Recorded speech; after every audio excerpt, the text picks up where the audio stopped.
Au palais présidentiel, le maréchal du Tchad, Idriss Déby Itno, a reçu en audience une délégation du groupe CFE. Au menu des échanges, la relance des chantiers exécutés par cette organisation à N'Djamena.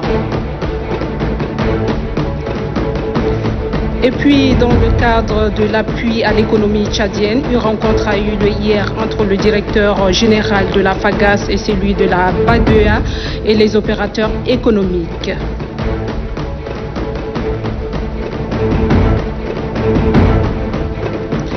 Covid-19, la maladie ressurgit de plus belle, plusieurs nouveaux cas, dont le Moyen Chari. Vous suivrez à ce propos la déclaration du gouverneur du Moyen Chari. Il est 20h, bienvenue à tous dans cette édition et surtout merci de nous avoir choisis. Une délégation du groupe CFE conduite par son administrateur Renaud Bentegat est reçue ce midi par le maréchal du Tchad Idriss Déby Itno. La relance des chantiers exécutés par ce groupe à N'Djamena, notamment l'immeuble inachevé du ministère des Finances au quartier Ndiari, était au centre des discussions. Nasso Nouditi. Bien implanté au Tchad, le groupe CFE a exécuté plusieurs chantiers en N'Djamena. Il s'agit entre autres de l'université de Toukra, du Grand Hôtel, ainsi que l'immeuble inachevé du ministère des Finances au quartier Ndiari. L'audience accordée par le maréchal du Tchad Idriss Déby Itno, président de la République, chef de l'État, à la délégation du groupe, conduite par son administrateur, Renaud Bentegat, a un seul objectif: redémarrer dans les meilleurs délais tous les chantiers restés inachevés et au besoin entamer les nouveaux chantiers tels que l'université de Toukra 2. Selon l'administrateur du groupe, cette audience lui a permis d'expliquer de vive voix au maréchal du Tchad Idriss Déby Itno, président de la République, chef de l'État, la situation des infrastructures dont son entreprise a la charge au Tchad. Le maréchal du Tchad s'est réjoui de la qualité du partenariat entre l'État et le groupe CFE ayant abouti à la construction de plusieurs infrastructures en N'Djamena. Une entrevue entre la délégation du groupe CFE, conduite par son administrateur Renaud Bentegat, et le ministre des Finances et du Budget, Tahir Hamid Nguilin, a lieu incessamment. Restons toujours au palais présidentiel où le maréchal du Tchad, Idriss Déby Itno, a accordé ce matin une audience aux premiers responsables de deux institutions financières. Il s'agit du directeur général de la Banque arabe pour le développement économique en Afrique et du directeur général du Fonds africain de garantie aux coopérations économiques, FAGAS. Les échanges ont porté sur la priorité du Tchad en matière de développement. Le point avec Djibrinou Alouali. BADEA, FAGAS, voici un partenariat qui va faire parler de lui dans les prochains jours en matière de projets de développement au Tchad. La naissance de cette collaboration innovante est portée à la connaissance du maréchal du Tchad, Idriss Déby Itno, par les docteurs Sidi Oulta et Ngeto Tiraina Yambay, respectivement directeur général de la Banque arabe pour le développement économique en Afrique, BADEA, et directeur général du Fonds africain de garantie et de coopération économique, FAGAS. Ils ont exposé au président de la République les contours de ces partenariats stratégiques qui, d'après Dr Sidi Oulta, va soutenir le Tchad dans ses différentes priorités de développement. C'était l'occasion d'écouter attentivement les instructions de son Excellence relatives aux priorités du gouvernement tchadien pour les années à venir dans le cadre de la coopération bilatérale avec la BADEA, avec les autres institutions du Fonds de coordination, du groupe de coordination arabe. Nous avons aussi discuté du portefeuille actuel et de la mise en œuvre satisfaisante du projet PADELFIT, du programme PADELFIT, dont nous avons signé hier la convention de financement relative à la seconde phase. Et j'ai réitéré à son Excellence l'engagement de la BADEA et du groupe de coordination pour continuer à apporter tout leur appui au Tchad Et nous avons aussi présenté le partenariat stratégique entre la BADEA et le FAGAS, qui vont travailler main dans la main pour aider le secteur privé tchadien à prendre la place qui lui revient dans le cadre du développement économique et social du pays. Le Fonds africain de garantie et de coopération économique FAGAS, en s'associant à la BADEA, partenaire stratégique du Tchad, fait savoir son directeur général Ngueto Tiraina Yambaye veut apporter des idées nouvelles au gouvernement et au secteur privé tchadien pour mieux capter les financements sans lesquels les projets ne peuvent être exécutés. Mettre en œuvre notre partenariat stratégique pour soutenir les pays africains. Et ce partenariat commence par le Tchad. Donc ça également, c'est un engagement du FAGAS et de la BADEA de continuer à soutenir le plan national de développement que porte actuellement le président de la République. On vient soutenir le gouvernement et soutenir le secteur privé avec des idées nouvelles pour pouvoir amener le secteur privé à mieux bénéficier des financements. Vous savez sans doute que le secteur bancaire est naturellement frileuse en termes de crédit productif. Et le rôle du FAGAS est d'apporter des garanties, partage des risques avec les banques locales et la BADEA également, qui a une longue expertise en matière de financement de développement, accompagne le gouvernement en s'associant au FAGAS. C'est une nouveauté, c'est une innovation qu'on a fait. Premier Tchadien a occupé le poste de directeur général du FAGAS. Ngueto Tiraina Yambaye revient dans son pays. Après 100 jours de fonction, il a mis à profit cette audience pour remercier le maréchal du Tchad pour le soutien du gouvernement lors de sa désignation. Le directeur général de la FAGAS et son collègue de la BADEA, dans le cadre de l'appui à l'économie tchadienne, ont eu une rencontre de travail hier après-midi avec les responsables de la CCAMA et de l'ANI. La recherche des stratégies pour le développement du secteur privé était au centre des échanges. Reportage d'Amgeline Joël. Cette rencontre entre le directeur général du Fonds africain de garantie et de coopération économique FAGAS, Dr Ngueto Tiraina Yambaye, son collègue de la Banque arabe pour le développement économique de l'Afrique, BADEA, Dr Sidi Ould Tah, et les responsables de la CCAMA et de l'ANI, en présence de la directrice générale adjointe du ministère de l'économie, porte sur la relance de l'économie tchadienne. Sachant que 70% des financements du PND 2017-2021 sont dévolus au secteur privé, la BADEA et le FAGAS entendent dans leur partenariat stratégique d'appui au Tchad soutenir ce secteur primordial. Donc il y a des dispositifs, donc nous on encourage la Chambre, l'ANI, de réfléchir, faire des propositions au gouvernement.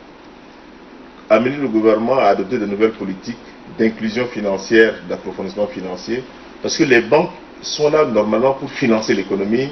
C'est pas pour faire seulement la spéculation. Pour faciliter aux entrepreneurs l'accès aux fonds, la BADEA annonce de nouvelles formes de financement. L'allocation annuelle pour le secteur privé a été portée de 100 millions de dollars à 150 millions pour l'année 2020. Et l'allocation commerce, qui était de 250 millions, a été portée à 520 millions pour l'année 2020 et sera portée à plus au cours des années prochaines.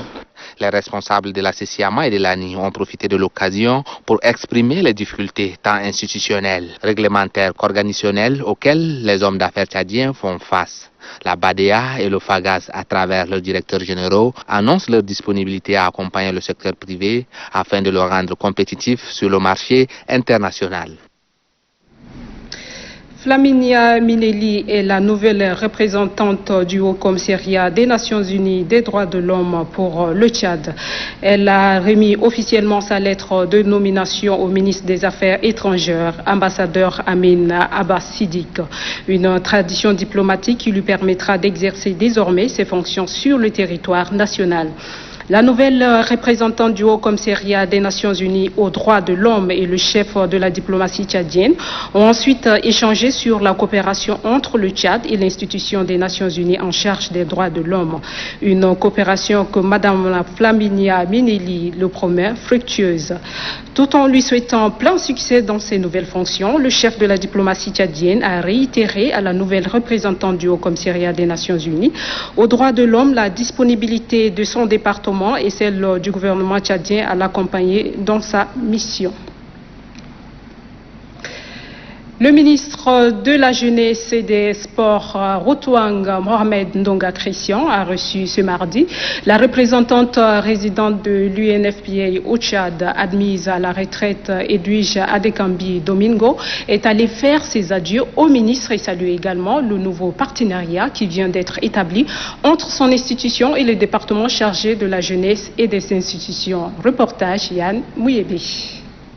La représentante résidente de l'UNFPA quitte le Tchad après un séjour de 2 ans et 6 mois. Admise à faire valoir ses droits à la retraite, la béninoise Edwige Adekambi Domingo vient dire au revoir au ministre de la Jeunesse et des Sports, Rotouang Mohamed Ndonga Christian. Celle qui a œuvré sans relâche pour définir un nouveau partenariat entre son institution et le gouvernement tchadien en faveur de la jeunesse, est aussi venue saluer cette bonne collaboration.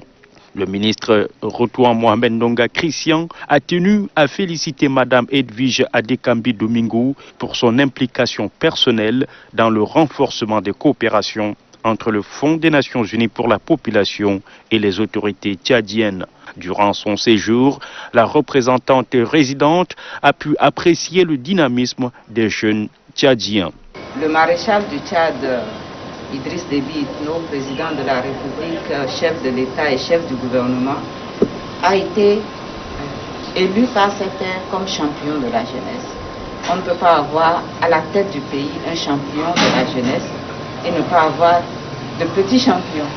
Et j'ai découvert ce petit champion et je pars avec cette fierté.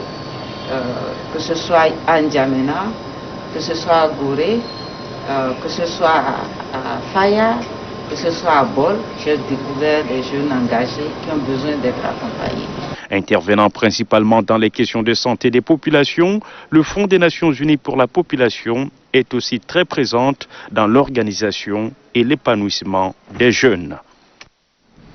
C'était un reportage signé Yann Mouyebe. La Fondation Grand Cœur a offert hier à Moundou des matériels de production agricole aux femmes des groupements de la province du Logone occidental.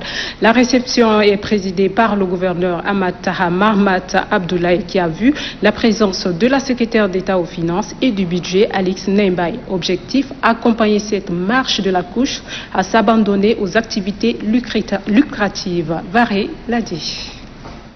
Une fois outillées les femmes des groupements des 4 départements de la province du Logone occidental, la Fondation Grand Cœur met à la disposition de cette couche des matériels de production agricoles. Comme elles sont les actrices de développement, la première dame Hinda Dibitno les place au centre de ses préoccupations.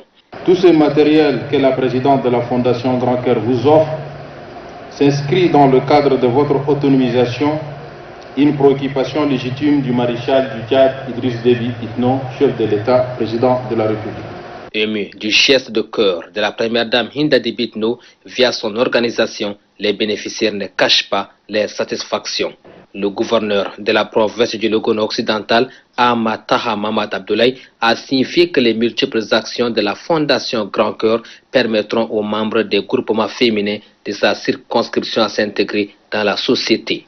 En mission dans la province, la secrétaire d'État aux finances et au budget, Alix Nembaye, par ailleurs fille du terroir, a aménagé son agenda pour prendre part à cette remise des matériels. C'est inestimable ce qui leur a été apporté. Travaillant avec ces femmes, je sais ce que ça signifie et je voudrais vraiment lui adresser nos plus sincères remerciements et l'encourager encore et encore dans sa lutte pour l'autonomisation des femmes. Avec la remise des matériels aux femmes du monde rural, la Fondation Grand Cœur marque une pause pour ses œuvres caritatives en faveur de la population de la ville de Moundou, le chef-lieu de la province du Logone occidental. Restons toujours en province. On en vient à la lutte contre le coronavirus. Le gouverneur de la province du Chari-Bagami, Diber Younous a fait ce matin un point de presse. Diber Younous dresse le bilan dans sa circonscription administrative. Un extrait de ses propos. Ce qui est de la ville de Sar, nous avons aujourd'hui 21 qui sont sous traitement.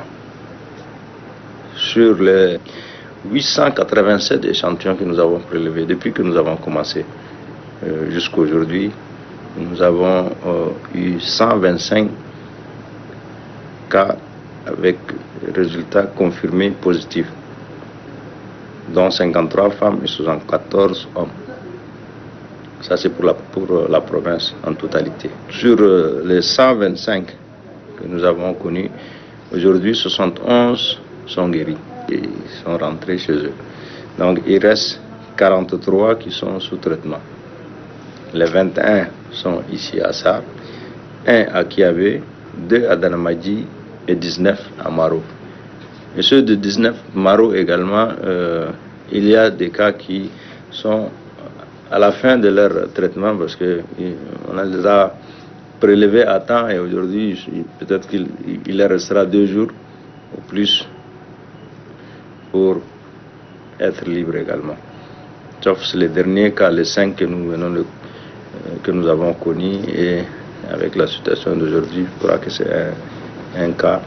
Et pour vous dire que c'est les contacts qui ont fait gonfler ces chiffres.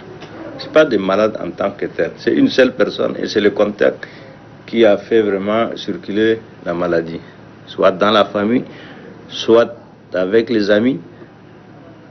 Et c'est ça ce regroupement-là qui a amené aujourd'hui notre province à avoir un nombre très élevé de contaminations. Vous venez là de suivre le gouverneur du Moyen-Chari, Dibert Younous. La situation épidémiologique de la maladie à coronavirus de ce mardi 20 octobre 2020 se présente comme suit. 396 échantillons analysés, 9 cas confirmés, 3 au Moyen-Chari, contact des précédents cas, 3 au Mandoul, contact d'un cas du Moyen-Chari et 3 à N'Djamena. 5 guéris, portant le total de 1199, 0 décès total, des décès 93. 107 malades sous traitement. Le nombre des cas confirmés depuis le 19 mars 2020 est de 1399, repartis dans 17 provinces. La coordination nationale de riposte sanitaire invite la population à rester sereine, solidaire, vigilante et rappelle au respect strict des mesures barrières, notamment la distanciation physique en cas de signes tels que fièvre, toux, éternuement et difficultés respiratoires. Appelez gratuitement le 1313. Le coordonnateur de riposte sanitaire, professeur Choua Ocheni. Coronavirus toujours, et notre communiqué de presse. Le coordonnateur du sous-comité défense et sécurité Covid-19 pour la ville de N'Djamena constate avec regret la recrudescence de la propagation de la pandémie de Covid-19 dans certaines localités du pays. Ceci malgré les mesures barrières prises par le gouvernement contre la propagation de cette pandémie, tout en déplorant le comportement de la population ayant favorisé de nouvelles cas de contamination ces derniers temps. Le coordonnateur invite celle-ci à se conformer strictement aux différentes mesures sanitaires, à savoir l'interdiction des attroupements dans les places mortuaires et mariages, le port obligatoire des masques, le respect des mesures de distanciation sociale dans les lieux de culte, le lavage obligatoire des mains, le respect scrupuleux des termes de l'arrêté numéro 048-MIT-DGT-2020 du 15 septembre 2020 portant conditions d'exploitation des activités de transport urbain et interurbain de personnes pendant cette période. Le respect du couvre-feu de 21h à 5h du matin. Le non-respect de ces mesures exposera les contrevenants aux sanctions prévues à cet effet. Les responsables en charge des sécurités sont chargés de faire respecter la mise en œuvre de ces différentes mesures. Le communiqué est signé du directeur général de la gendarmerie, coordonnateur du sous-comité défense et de sécurité Covid-19 pour la ville de N'Djamena, le général de division Jontana Marcel Roynate. Les députés membres du réseau des parlementaires pour la population et le développement, en appui avec l'UNFPA, sensibilisent la population rurale de Guité et de Mélissa respectivement dans les sous-préfectures de Mani et Caral contre la Covid-19 et la révision du fichier électoral. Cette initiative vise à soutenir les autorités sanitaires contre la Covid-19. Amat Ngarasta, rendu par Mamat Lamana. Sensibiliser la population rurale de Guité dans la sous-préfecture de Mani, province de Hadjer Lamiz, sur la lutte contre la Covid-19 par le respect des mesures barrières édictées par les plus hautes autorités. C'est l'objectif principal de cette mission des députés membres du réseau des parlementaires pour la population et le développement en appui avec le Fonds des Nations Unies pour la population UNFPA. Une initiative qui vise à soutenir les autorités sanitaires dans la lutte contre le coronavirus. Les mesures barrières édictées par le gouvernement pour éviter des contaminations en vague. Donc, il vous appartient de vous laver régulièrement le matin avec de l'eau et du savon et de l'eau sur le coude ou dans un mouchoir. La délégation parlementaire a remis des moyens de protection contre cette maladie. Le chef de village de Guité salue cette initiative et promet de relayer le message à toutes les couches socio-professionnelles de sa circonscription. Les deux parlementaires ont saisi cette occasion pour véhiculer le message relatif à la révision du fichier électoral. Achir Abbakar et Mamad Nimir ont expliqué à l'assistance l'importance du recensement biométrique déclenché depuis le 1er octobre dernier. À cet effet, il invite les jeunes de Guité ayant atteint l'âge de 18 ans à se faire enrôler. Même son de cloche dans le village Mélissa dans la sous-préfecture de Caral pour le même objectif. Le fichier électoral biométrique permettra à la Commission nationale indépendante d'organiser les élections libres, crédibles et transparentes. Une information qui vient de nous parvenir. En mission d'appui au recensement électoral dans le bar El Gazette, le ministre de la Communication, porte-parole du gouvernement, Chérif Mamadzen, s'est porté dans la localité de Gaba. Le ministre a visité un champ de palmiers dattiers et d'autres cultures vivrières. Adef Ben Ramar. Situé à une quarantaine de kilomètres au nord de Moussoro, Gaba, un village créé en 2011 par ses propres fils, est l'un des piliers économiques de la province du Baïl-Gazel. D'où l'intérêt du déplacement de la délégation du ministre de la Communication, porte-parole du gouvernement, l'ambassadeur Chérif Mamadzen, accompagné du gouverneur du Baïl-Gazel, le général Ramadan Erdebou Dougourou. Une délégation comprenant le député et président du groupe parlementaire MPS, Ali Kouloutou Tchami, des cadres politiques et opérateurs économiques mobilisés dans le cadre d'appui au recensement électoral. À Gaba, l'ambassadeur Chérif Mamadzen et sa délégation sont allés apprécier les fruits des investissements agricoles des ressortissants de cette localité. Ces milliers de pieds de palmiers dattiers et bien d'autres cultures vivrières sont les résultats de cet investissement hautement salué. Je suis impressionné. Je suis même épaté par les investissements faits dans le cadre de ce que nous venons de visiter. Et ces investissements visent à lutter, je pense, principalement contre 3 fléaux. D'abord, on essaie de contenir un peu l'avancée du désert en plantant autant d'arbres dans une région qui est à la porte donc, du désert. Et de 2, ça contribue également à combattre l'exode rural, parce que ces investissements permettent aux jeunes de cette localité de rester sur place et de s'auto-employer.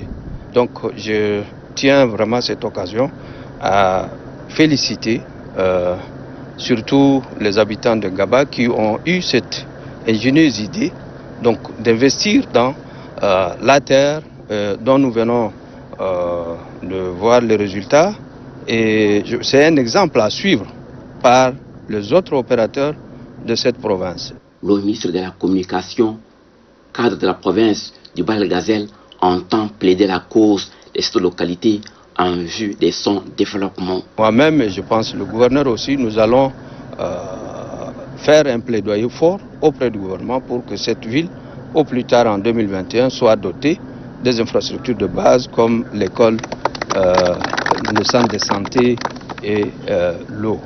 Le développement socio-économique du village Gaba est également le sujet dominant de la rencontre populaire à la place publique de la dite localité. Dans une motion, la population de Gaba sollicite du gouvernement la construction des infrastructures sociales de base.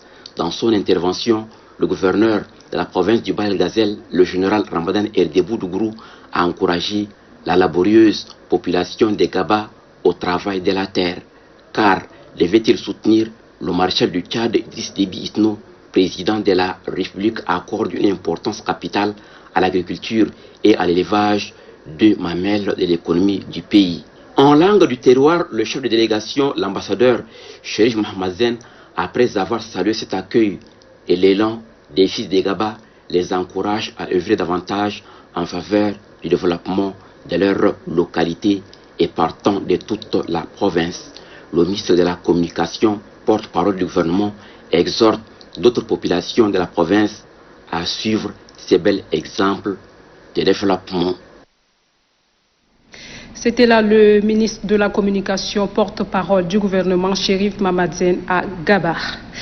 Dans la province du Salamat, le conseiller chargé de mission à la présidence de la République, Mamad Saleh Abdel Djelil, poursuit sa mission de sensibilisation sur la révision du fichier électoral. Il s'est rendu dans 2 campements nomades situés à 30 km de la sous-préfecture de Aboudéa pour sensibiliser la population nomade. Récit Oumar Ibrahim.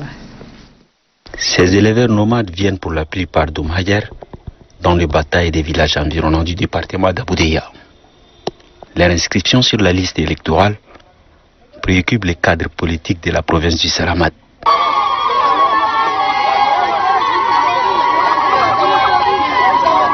C'est pourquoi les conseillers chargés des missions à la présidence de la République, Mamad Saleh Abdel Djelil, a fait ses déplacements.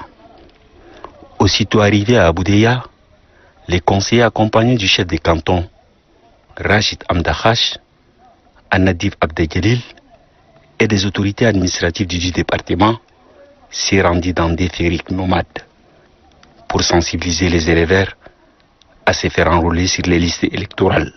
C'est un acte citoyen. Tout Tchadien qui a atteint l'âge de 18 ans, il a le droit de venir enregistrer son nom. J'invite tous les nomades ici présents de faire passer ces messages à tous vos compatriotes qui se trouvent dans les villages environnants, de venir enregistrer leur nom.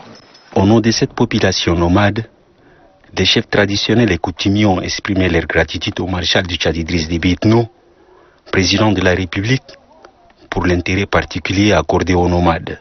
La question des conflits entre éleveurs et agriculteurs dans cette province n'a pas été perdue de vue par les représentants des nomades. Les conseillers d'y prendre bonne note. Après Aboudéa et les localités environnantes, les conseillers chargés des missions à la présidence de la République, Mamad Saleh Abdel Djelil, mettra les caps sur Amtiman pour les mêmes objectifs.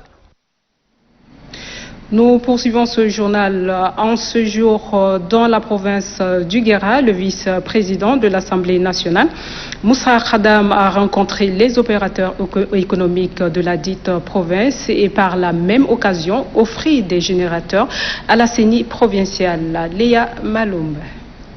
Cette rencontre avec des objectifs principaux s'avère nécessaire pour le premier vice-président de l'Assemblée nationale, Moussa Khadam.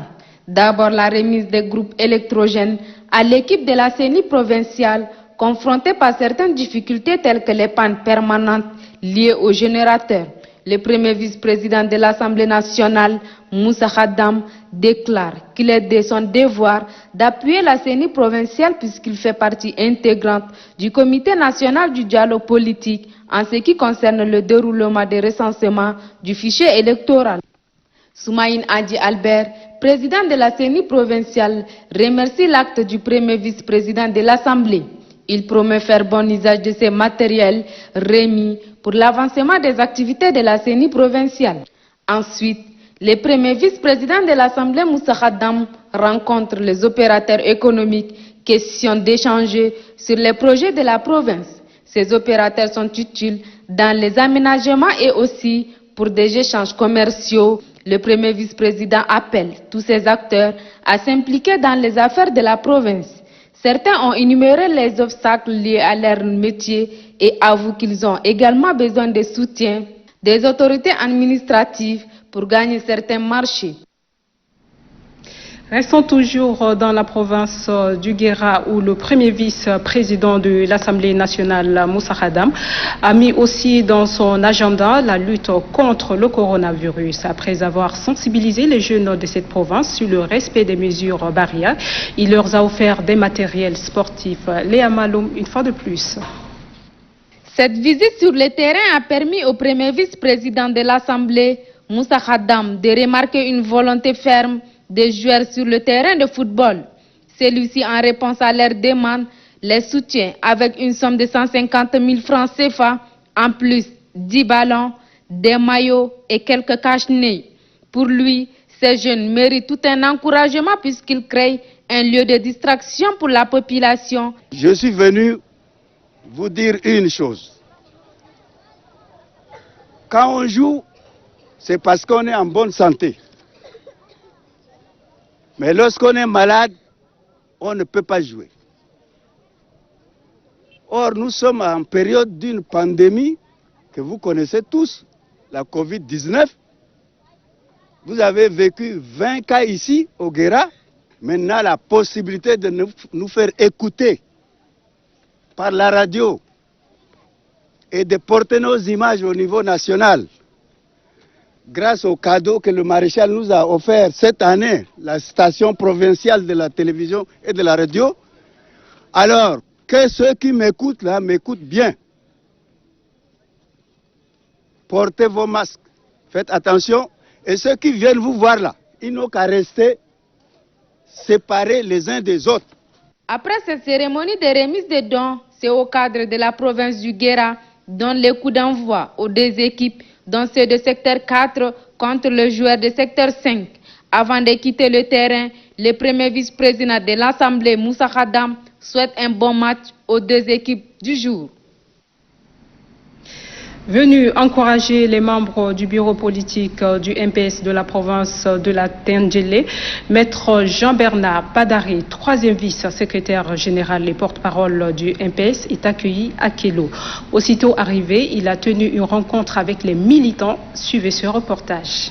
Après leur entrée triomphale dans la ville de Kélo, Maître Jean-Bernard Padaré et sa suite sont allés présenter leur civilité au préfet du département de la Tandjilé-Ouest, Dout Suleiman Ousmane, avant de retrouver leurs camarades au siège départemental du MPS de la Tandjilé-Ouest pour des échanges. Le secrétaire général provincial du MPS de la Tandjilé, Kemkil Adanran Benoît, a relevé certaines difficultés qui ont entravé le bon déroulement de la révision de la liste électorale dans la Tandjilé.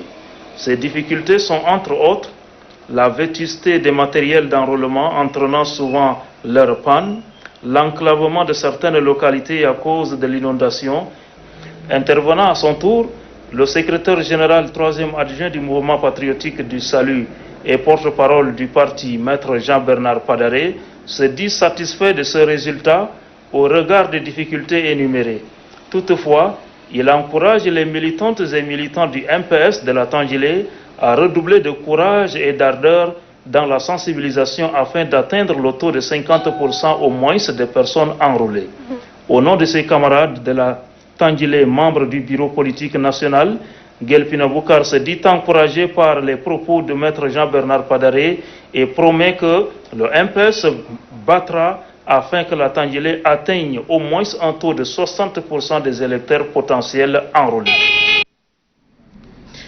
Avant de se rendre à Kélo, le secrétaire général 3e adjoint du MPS, Jean-Bernard Padaré, était à Moundou. Sur place, il a invité les militants à s'impliquer pour la réussite du fichier électoral. Suivez un extrait. Le président fondateur du MPS, le maréchal Idriss Déby Itno, a besoin de la population du Logone. Chères sœurs, chers frères, chers camarades, nous avons voulu symboliquement être parmi vous, simplement pour encourager les camarades de cette province, les camarades du Logone occidental qui ont travaillé comme des fourmis et qui continuent à travailler comme des fourmis pour amener tous nos concitoyens de cette localité qui n'ont pas eu l'occasion de se faire recenser en 2015 à le faire le plus rapidement possible, et ce dans le délai de 20 jours. Et nous avons vraiment intérêt à mettre les bouchées doubles. Nous sommes là aujourd'hui, il y a des partis, des camarades, des frères qui viennent de nous rallier. Le plus grand service qu'ils rendraient au MPS, c'est de convaincre certains de leurs proches, parents, de leur famille, de leur obédience politique, de façon à ce qu'ils se fassent enrôler le plus rapidement possible et massivement. Et voilà, mesdames et messieurs, sur ce, nous bouclons cette édition de 20h. Merci à vous de nous avoir suivis. Excellente suite de programme sur Télé Tchad. Bonsoir.